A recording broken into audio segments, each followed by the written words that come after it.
Grasslands and fire. Before we talk about how fire affects grasslands, it's really important for us to take a step back and recognize what a grassland is and how it functions.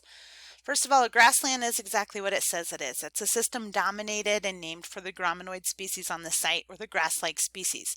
And if you're from Colorado, you may picture a site like this, the shortgrass prairie of eastern Colorado, very water-limited grassland, versus a system like this in eastern Kansas, a very much more moist environment, and you can tell there by the plant species present. In a wet year, these species can get 10, 12 feet tall in one growing season. Two very different prairies, a short grass and a tall grass prairie system. And we tend to think of grasslands because of their grasses, but it's important to recognize that forbs are a very important component of grassland species and can really just make for one of the most spectacular sights you'll ever see if you see a prairie in full bloom. There are still some other types of grasslands out there. We have the shrub steppe ecosystem in our foothills of Colorado. You have the woodland savannas of Africa, where the landscape is a woodland system, but a grassland understory. We have the pine savannas here in Colorado too, the ponderosa pine open savannas of the frequently burned ponderosa pine stands. And why are grasslands grasslands? Well, it's because they're based on disturbances. They're a disturbance ecosystem. So in order for that grassland to be maintained at that seral stage where grasses are your dominant species, you have to have some kind of limitation or disturbance on the site. And the first is climate. So water is the limiting factor for our grassland systems like the shortgrass prairie in eastern Colorado, where grasses are very efficient at using water and maintaining water, and therefore they can just be dominant on this site, where your trees and your shrubs that need a deeper soil water moisture, and they need more water, they just can't get established out there. But there's plenty of grassland systems where shrubs and trees could easily get established. There's plenty of water. So what keeps them from progressing into woodland ecosystems in those grasslands? Well, one is grazing. Historically, we had millions of native grazers on our grasslands throughout the Midwest, and even today our domestic grazers serve in this function. So the grazers are going to clip off the vegetation and favor those that can resprout from the meristematic tissue that's just at the ground or underground, versus the woody plants where the meristematic tissue may be above ground and get clipped off. And of course, fire, the reason for our discussion here today. So fire is one of the major disturbances that will keep a grassland in that early seral phase of grass and forb species. And grazers and fire are the dominant drivers to maintain those grassland systems that are not water limited. So what happens when we don't have one of those disturbance factors? Well, we're going to get a huge accumulation of thatch, and that's just the grass from previous years' growing seasons. As the plant starts to send up new shoots each spring, last year's stalks just fall over and become part of the thatch up against the soil. That's going to decrease your forage quality for grazers. They really want to come in and eat those new shoots coming up, but those new shoots are hidden under the thatch. And it also can, when we don't have the disturbance in the ecosystem, we can get woody encroachment. And woody encroachment has its own set of problems. So again, remember, this isn't a system that has enough water for those woody species.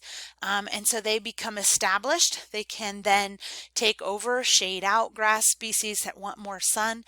But they can also change the entire ecosystem. They can dry it out in a process we call desiccation, because they're removing more moisture from the soil than the grass would have, and from deeper into the soil. And that can give us what we call a phase change or a transition change in the system, where you can't go back to that grassland species that you had before, at least without a lot of modifications. And those woody plants can cause warming soil temperatures as well. So when we start talking about fire in grassland, the fuel conditions to create or maintain fire in a grassland system is very similar to what we've studied for our woodland or our forested ecosystem. But that thatch we talked about, with a grassland system that hasn't burned in a long time or hasn't had grazing to remove that above ground biomass, you're going to have a lot of fuel burning up or building up on the surface that then can be good to carry that fire. Connectivity, speaking of carrying fire, when you have these bare, patchy, rocky areas in between the grass, you don't have the ability for that fire to be connected to the other sources of fuel. If you have more thatch buildup, you do get higher connectivity. The condition of the fuel, most of the grassland fuels are fine, flashy, are going to burn quick and hot. You'll have different moisture contents, different chemical contents of the different fuels on site though as well. Moisture and precipitation, and when that moisture occurs, kind of going with your weather patterns, do you get a lot of moisture on the system early in the spring and then it dries out for the remainder of the year, or do you get a consistent pattern of moisture throughout the whole year? All right, have grasslands had their fire regimes changed throughout history? And you could probably take a shot in the dark and say yes, and many of them have. And of course, it's not much different than any of our other regime shifts that we've seen. We have changes in frequency. Mostly, areas don't burn as often as they did before, but size also may be changing. We have intensity changes. We'll come back to that. And we get these situations where certain systems have these positive feedback loops that actually cause the frequency of the fire in the area to increase. And that's due to these invasive species like cheatgrass. So in this system, you have a sagebrush ecosystem that should have very little fuel connectivity. And the sagebrush is not a sprouting species, so it doesn't really have adaptations to deal with frequent fire. And when these areas burned, historically, they would burn in very small patches, and so reseeding could occur into the burned area. However, we're getting this invasion of cheatgrass, which connects these fuels, creating burns that are much larger in size and more frequent. As that cheatgrass dries out so early in the spring, it very easily ignites and causes fires a lot more often. The more often the fire occurs, the better the cheatgrass does, and you get this positive cycle for the cheatgrass. It's positive for this cheatgrass. It's not really positive as far as a value it is in the ecosystem. These positive feedback loops are often a very negative thing for whatever ecosystem you're talking about. We get a change in fire season often in these grasslands. In the Midwest, spring burning is a very common tool. And if you head to eastern Kansas at about this time of year in mid-April, you're going to see a lot of smoke, and there's going to be a lot of people out burning their pastures, their croplands, their native grassland systems. And their systems can handle that. So spring burning has become very common in the Midwest, a lot of benefits from them. But historically, you would have had a lot of fires burning in the summer when lightning would strike the dry fuel on the site. And we don't encourage that as much with prescribed fire because it's more difficult to control. And that was one of the things covered in one of the videos that I asked you to watch, was that they now are experimenting with ways that we could ignite fires without putting humans at risk in these situations where the fire behavior may be more extreme than it would be in, let's say, a spring burn. So you could burn, let's say, in the summer and ignite some of this woody fuel and get more extreme fire behavior by using drones to drop the little fireballs into the burn area. Okay, taking a look at how plants respond to fire. Remember that grasses are either annuals or perennials. Annuals grow back from seed. Perennials will regrow from the root tissue every year. The annuals on site are dropping seed all the time, and that seed is getting stored in the soil. And fire in grassland systems typically does not heat the soil very much at all, and so that seed bank is ready after a fire for those seeds to resprout and regrow. So sprouting, though, is going to be dependent upon where the sprouting mechanism on the plant is, if it's above ground or right at the base of the plant or even underground. So a lot of your rhizomatous grasses are going to come back very well after a fire, where your bunch grasses, they may struggle a little bit more after the fire because the bunch itself, the sprouting mechanism, may get damaged in the fire. Most grassland responses to fire that we're going to talk about are indirect effects. There's very little soil heating and therefore not much damage going on to the plants themselves. And a lot of how an area responds depends on its climate. So I want to define this term mesic. A mesic environment is a landscape with moderate amounts of moisture, like that tall grass prairie that I showed you, versus our area, which is more xeric, which is a landscape with water limitations. And these two words, they can be applied to forested systems or grassland systems. So you're going to hear them again and again in your natural resources classes. Mesic grasslands recover very quickly from fire. They are not moisture limited. So after a fire, there's enough moisture for those plants to just continue growing, and they come back very quickly, within the same growing season, maybe even days after the fire. Xeric grasslands, however, especially in low water years, they may take a long time to recover from a fire depending on the climatic conditions. And therefore, you could use fire differently in these different ecosystems, where in a mesic you could put fire on the landscape more frequently than in a xeric system and have more positive effects.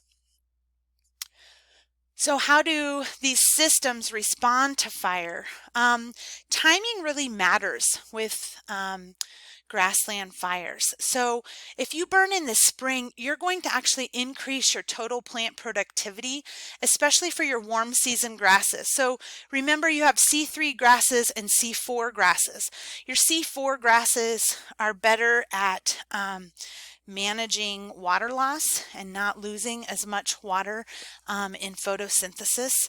And they are going to respond very well to these spring burnings. So you're going to see an increase in their growth after a spring burn.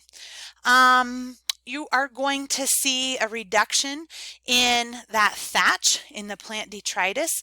And what that will mean is that thatch isn't there to insulate the soil. So the soil then becomes more exposed. It gets more exposed to light, and therefore emerging plants are receiving that light and able to grow even more, even earlier in the growing season than they would have otherwise. So you can get your grassland system kind of working a little bit sooner in the spring. I mean, weeks sooner, which really can have a big impact for weight gain in livestock, and a huge benefit to grazing wildlife species as they're moving across landscapes and trying to recover from that winter winter season of not having much food. This picture here that I just popped up, that's of an area that we're actually using for the lab video this year. And you can see all the green mixed in. This is taken in early April. A lot of green coming up. This area was burned just a year and a half ago. And so you don't have very much thatch accumulation, and it's greening up very nicely underneath. The fire, though, can increase your soil evaporation from the top few centimeters of soil. And if you have a dry climate or you just have a dry year, that may decrease your overall productivity. Other thing, though, we're talking about an increase in productivity. That'd be the amount of growth out of those C4 grasses or your warm season grasses, but you actually can get a decrease in plant diversity because those forbs and the cool season grasses are going to get outcompeted by those warm season grasses.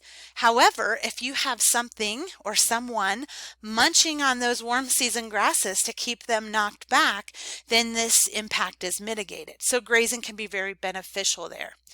As with forest fires, most nitrogen is volatilized when that detritus burns. So when that thatch and the above ground biomass burns, most of your nitrogen is turned into nitrogen gas and returned to the atmosphere.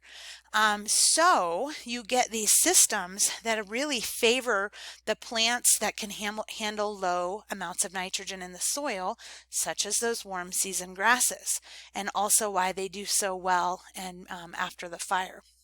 Quick comment on grazing and fire. Many of our grazing species love fire, and there's a codependence between them grazing on a system and the fire. So they remove the fuel that allows the fire to carry,